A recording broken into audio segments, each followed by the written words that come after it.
Assalamualaikum warahmatullahi wabarakatuh. Salam sejahtera buat kita dimanapun berada. Pemirsa sahabat Bankum, kali ini Bankum berbicara tetap hadir di tengah daripada Kota Pekanbaru, khususnya saat ini kita ada di Fakultas Hukum Universitas Riau dan saat ini tepatnya di Kantin Justice. Kantin Justice adalah salah satu kantin keadilan yang ada di Universitas Riau. Nah, jadi kalau pemirsa Bankum mau datang juga boleh datang di sini sambil menikmati minuman daripada Kantin Justice, yaitu minumannya sangat enak dan segar. Kali ini kita akan membahas terkait dengan Undang-Undang Cipta Kerja, khususnya pasal 110A 110B. Mungkin pemirsa setia Bankum sudah mengetahuinya. Namun untuk lebih jelasnya kita akan bertanya langsung kepada narasumber ahlinya, itu adalah Bapak Julisman SHMH yang juga adalah kandidat doktor yang sebentar lagi beliau akan menjadi doktor, ya. Amin. Nah, selamat sore Pak ahli. Sore, alhamdulillah. Sehat ya? Sehat, alhamdulillah. Sehat selalu ya. Sehat. Kali ini Bankum tetap datang untuk ini berdiskusi. untuk pertemuan yang kedua. Pertemuan yang kedua. Karena kemarin itu antusias daripada sahabat Bankum cukup bagus ketika Pak ahli menyampaikan pendapat-pendapat edukasi hukum. Alhamdulillah. Jadi kami rasa jangan bosan-bosan ya memberikan edukasi hukumnya. Mungkin Pak ahli bisa menyapa dulu kepada sahabat Bankum yang ada di seluruh pelosok Nusantara. Baik, sahabat Bankum berbicara yang ada di Nusantara, ya, selamat menegakkan keadilan, ya, terus berjuang untuk keadilan bagi masyarakat miskin terutama, ya. Terus bagaimana terdepan di dalam berbicara kebenaran di Indonesia. Baik, itu tadi beliau ya. Beliau adalah Bapak Julisman. Jadi kalau nanti mau ketemu beliau boleh, berbincang-bincang boleh. Beliau orangnya sangat enak ya, sangat enak, low profile ya, ilmunya cukup mumpuni ya, tidak kalah dengan profesor-profesor lainnya begitu. Hanya saja beliau masih tetap saat ini masih fokus untuk mendidik daripada anak-anak kampus di Unri ya, Fakultas Hukum. Baik, sebelum kita mulai Pak Ali, seperti biasa yel-yel kita ya. Kita selamat datang di Bankum Berbicara. Bankum Berbicara. Membantu orang susah. Hal yang mulia. Oke ya. Baik, Pak Ali, ya. Seperti biasa, kali ini kita akan membahas terkait dengan Undang-Undang Cipta Kerja ya. Betul. Bagaimana Undang-Undang Cipta Kerja kan udah beberapa kali direvisi ya. Ya, terakhir pemberlakuan Undang-Undang nomor 6 ya. Nomor 6 tahun 2003 ya. 2023. Ya, Perpu nomor 2 tahun 2022 ya. Pada saat itu ya, berarti sudah beberapa. Itu Undang-Undang Cipta Kerja ini sebenarnya apa ini tujuannya dibentuk ini menurut Pak ahli? Ya, dalam dimensi keinginan daripada pemerintah tentu adalah bagaimana kemudahan investasi, ya, kemudahan berusaha di Indonesia, gitu kan? Karena memang satu hal yang menjadi problem di Indonesia itu kan adalah pertama kemudahan berusaha di Indonesia belum terlihat ya, baik di Indonesia, maka undang-undang ini hadir. Begitu juga angka pengangguran di Indonesia cukup tinggi. Sehingga kita dengan pemberlakuan Undang-Undang Cipta Kerja berusaha menghadirkan investor dari negara lain, bagaimana bisa menanamkan saham, membuka suatu badan hukum berdasarkan hukum Indonesia, sehingga angka kesejahteraan di Indonesia dapat terlihat secara baik. Nah, itu yang kita lihat ya, dengan niat baik daripada pemerintah dalam dimensi pemberlakuan Undang-Undang Cipta Kerja tersebut. Ya, walaupun kita katakan di awal kontroversial sekali gitu kan, karena pembentukan undang-undangnya yang mungkin tidak partisipatif begitu ya. Di sisi lain mungkin juga mengabaikan hak-hak tenaga kerja di Indonesia. Nah, itu beberapa alasan yang sudah kita awam ketahui dari pembentukan awal dari Undang-Undang Cipta Kerja tersebut. Begitu ya. Di dalam Undang-Undang Cipta Kerja ini berarti dihimpun ya, dari beberapa undang-undang dihimpun jadi satu atau gimana sebenarnya? Ya, sebenarnya Undang-Undang Cipta Kerja itu kombinasi antara beberapa undang-undang yang relasi begitu, pencabutan dan perubahan, ya, kombinasi dia. Karena secara teori pembentukan peraturan perundang-undangan itu kan hanya dua, ya. pembentukan peraturan perundang-undangan melalui pencabutan, pembentukan peraturan perundang-undangan melalui perubahan. Itu pembentukan peraturan perundang-undangan melalui pencabutan itu ada dua.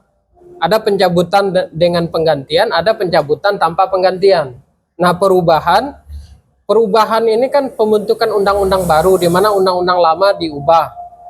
Nah, kenapa diubah? Bisa jadi materi muatannya belum menjawab persoalan hari ini, sehingga apakah itu menyisipkan bab, menyisipkan pasal, menambah ayat. Nah, konteksnya itu apakah menghapus. Baik, Ya. yang kita lihat kan saat ini yang lebih lagi menarik ya, artinya menarik bahkan menjadi perbincangan ya, apalagi khusus untuk Riau kan, itu kan ada terkait dengan di Undang-Undang Cipta Kerja itu, Undang-Undang Nomor 18 Tahun 2013 tentang pemberantasan tindak pidana apa itu pencegahan dan perusakan kawasan hutan ya kan, itu kan ada di pasal 110A disisipkan sama 110B ya.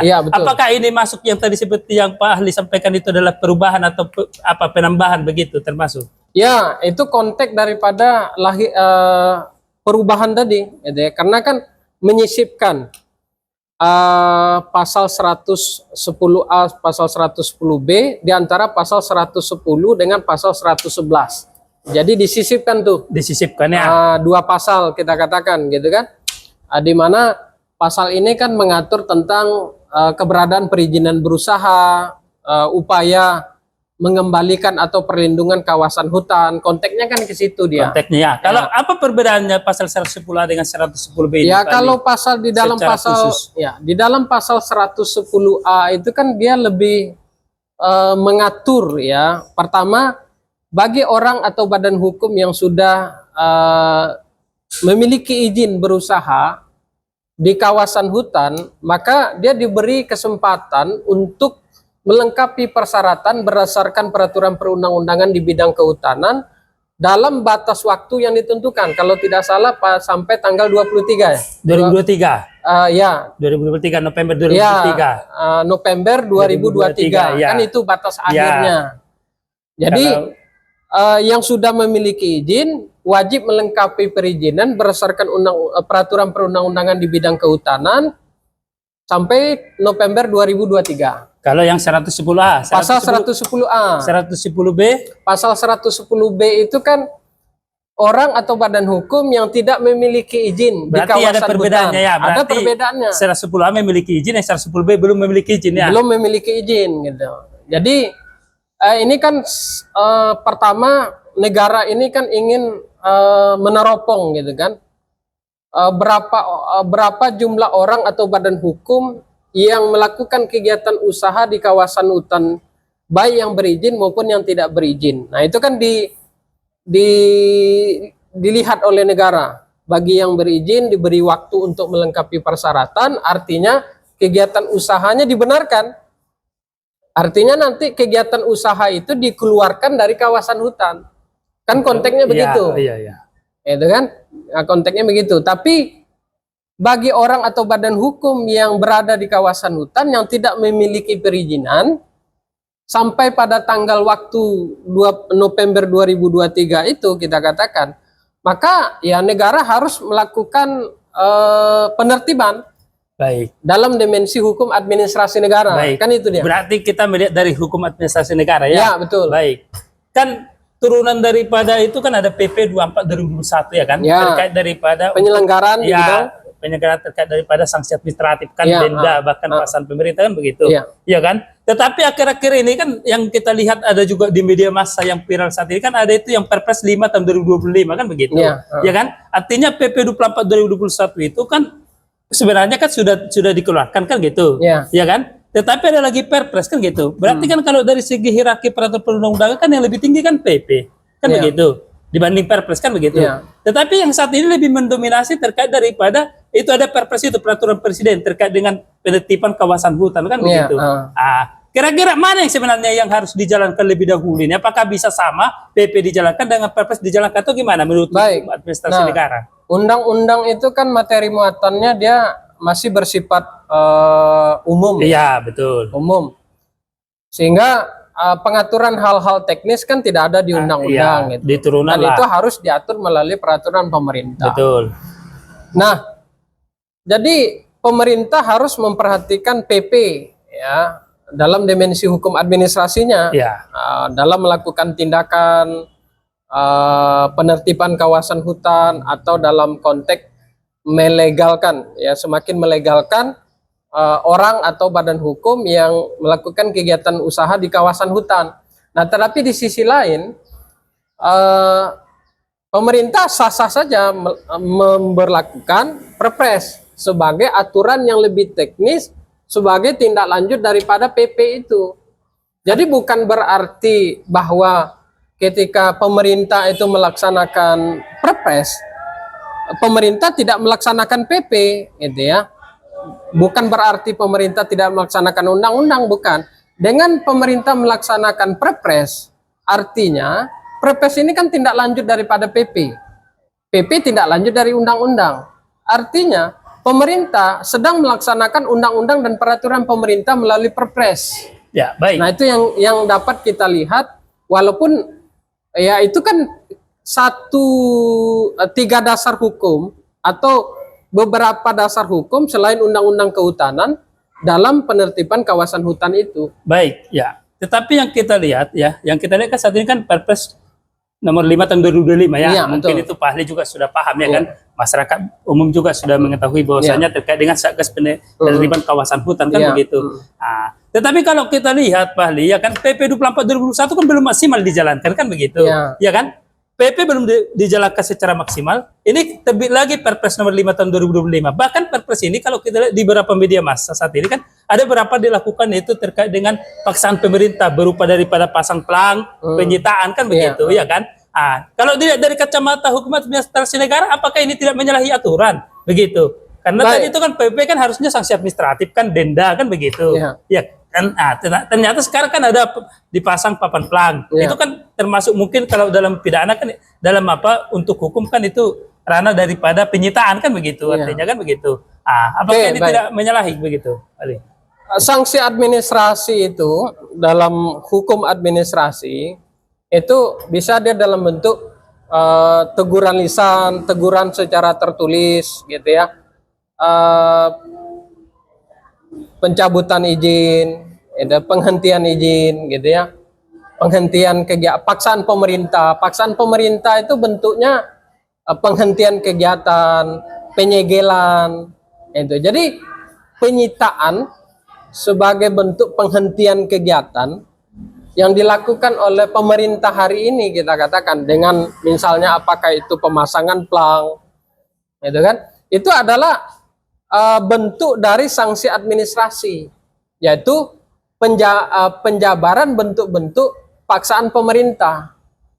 Nah, jadi pemasangan pelang hari ini yang dilakukan oleh negara sebagai wujud penegasan legalitas kegiatan perizinan berusaha atau penertiban kawasan kehutanan itu saya kira sah-sah saja dilakukan oleh pemerintah. Cuma kan kita memang harus bisa memilah apakah penyegelan itu dalam dimensi pasal 110A atau dalam dimensi pasal 110B.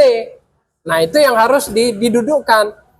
Karena kalau dalam dimensi pasal 110A kan jelas tadi Undang-Undang Cipta Kerja menyatakan orang atau badan hukum yang melakukan kegiatan berusaha di kawasan hutan, kita katakan yang sudah memiliki izin, perizinan, ya. itu kan, wajib melengkapi. Kalau sudah melengkapi, maka penyitaan tidak boleh dilakukan. Karena orang ini atau badan hukum ini sudah tunduk kepada undang-undang tentang cipta kerja. Sudah mengikuti dia begitu. Sudah mengikuti aturan yang ditetapkan oleh pemerintah, maka penyitaan tidak boleh dilakukan. Tapi kalau misalnya dalam dimensi pasal 110B, Yang tidak jelas memiliki. tadi bunyinya, Tidak memiliki. orang atau badan hukum yang Ya. tidak memiliki izin Ya. berusaha di kawasan hutan sebelum tanggal November 2023 itu, kita katakan, maka ya paksaan pemerintah harus dilakukan oleh negara. Karena kan kita memang harus satu sisi juga mengamankan kawasan hutan di Indonesia sebagai satu kawasan yang harus kita lindungi. Baik. Itu. Artinya apakah ketika dia melakukan namanya penyegelan, termasuk tadi pasang pelangi itu, dia tidak terlebih dahulu mendapatkan artinya apa? Persetujuan penyitaan dari pengadilan begitu? Atau gimana? Dalam pelaksanaan sanksi administrasi berupa paksaan pemerintah, penghentian kegiatan, penyegelan, kita katakan, itu tidak perlu ada teguran tertulis. Tidak perlu ada teguran tertulis, didahului dengan teguran tertulis, misal nggak perlu. Tidak perlu tentunya ada izin daripada pengadilan negeri. Tidak begitu. perlu ada Atau ada suatu putusan. Harus ada satu putusan pengadilan yang berkekuatan hukum tetap menyatakan itu, nggak perlu. Jadi paksaan pemerintah itu memang menjadi satu ruang bebas bagi pemerintah untuk mengamankan bumi, air, dan kekayaan alam yang terkandung di dalam dimensi pasal 33 ayat 3 Undang-Undang Dasar. Ya, tetapi kalau kita lihat kan dalam hal ini kan pelaku usaha ini kan orang atau badan hukum kan begitu, atau kelompok kan begitu. Apakah ini bukan lagi merugikan nanti mereka begitu? Ya kan, ketika contohnya dilakukan tadi itu bahwasanya untuk penyegelan, penyitaan kan begitu, tiba-tiba dilakukan. Nah, ini kan punya banyak orang juga, banyak orang di situ. Bukan ini jadi masalah besar juga nanti jadinya gitu. Iya, sebenarnya kalau kita berbicara keadilan hukum, ya, hukum yang berkeadilan itu adalah tidak berkeadilan. Ya, maksudnya? Iya, maksudnya ketika negara melahirkan satu peraturan perundang-undangan yang berbicara dalam konteks memberikan legalitas dalam rangka menertibkan, tentu tetap akan memakan namanya kontroversi begitu. Bukan kontroversi, tetap dia akan ada pihak yang akan dirugikan atas pemberlakuan itu gitu. Nah, kenapa ia dirugikan? Ya, dia dirugikan pertama dia tidak memiliki izin. Ya kan? Kecuali dia misalnya memiliki izin tapi dilakukan paksaan oleh pemerintah. Nah, itu kerugian konstitusional itu sudah terjadi kan?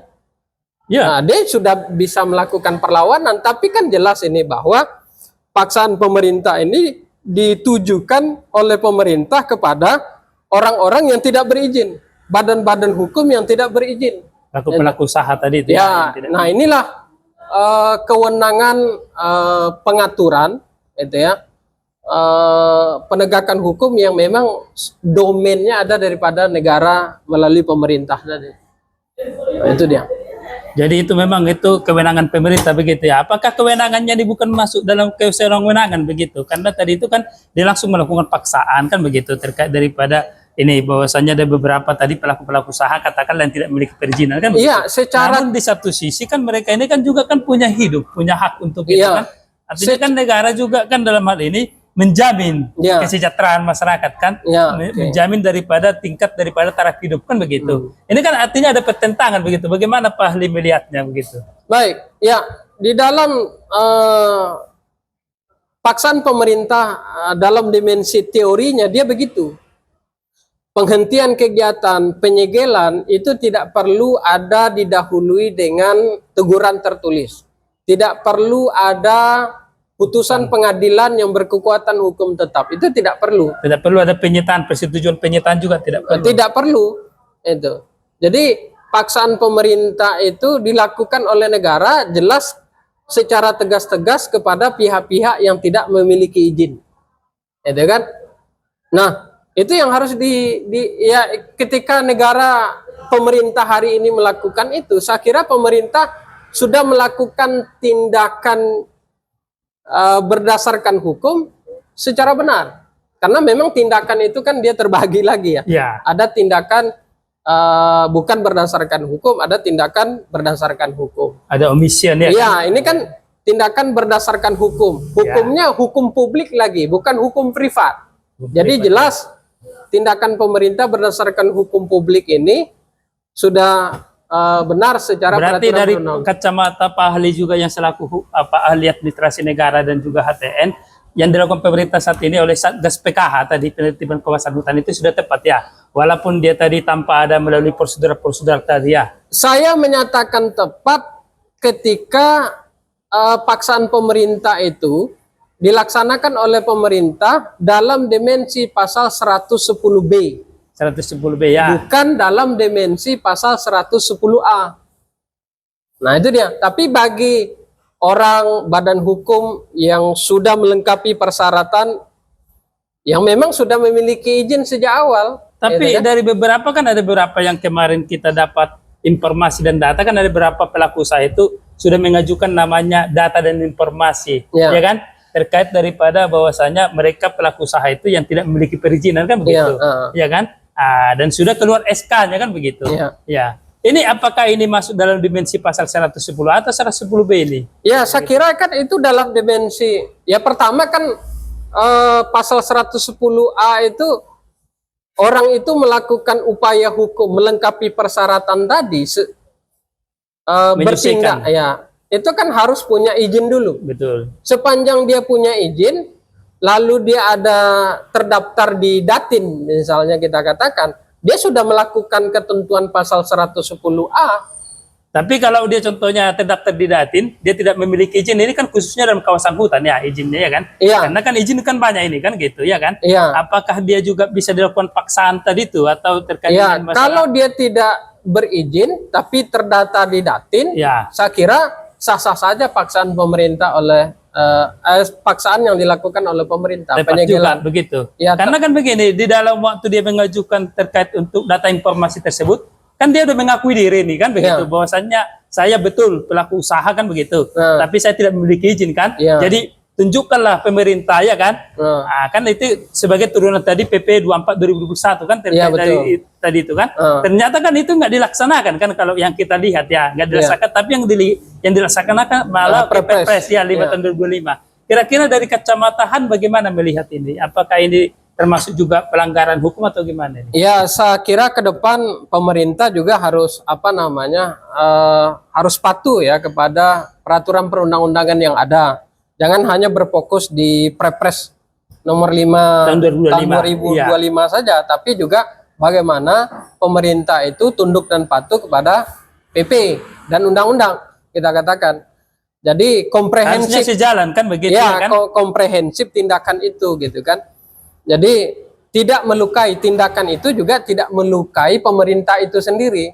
Warga karena juga, memang hukum administrasi negara itu kan dia bisa melihat apakah tindakan pemerintah itu hanya melukai pihak yang ditujunya atau juga dapat melukai pemerintah itu sendiri akibat ketidakhati-hatian, akibat ketidakmengertian tentang peraturan perundang-undangan yang ada gitu kan. Baik.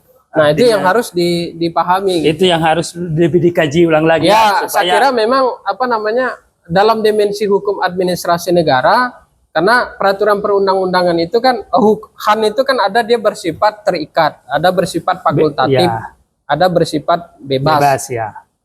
Kalau memang terikat, nah pasal 110A, pasal 110B itu bersifat terikat. Mau nggak mau, suka nggak suka, orang atau badan hukum harus melakukan tindakan, ya harus sesuai itu, nggak bisa tidak. Itu bersifat terikat namanya. Jadi wajib dia begitu. Wajib, masuk, ya. Bukan fakultatif lagi dia. Bukan fakultatif, bukan terikat pilihan, itu, bukan pilihan, bukan bebas gitu, terikat.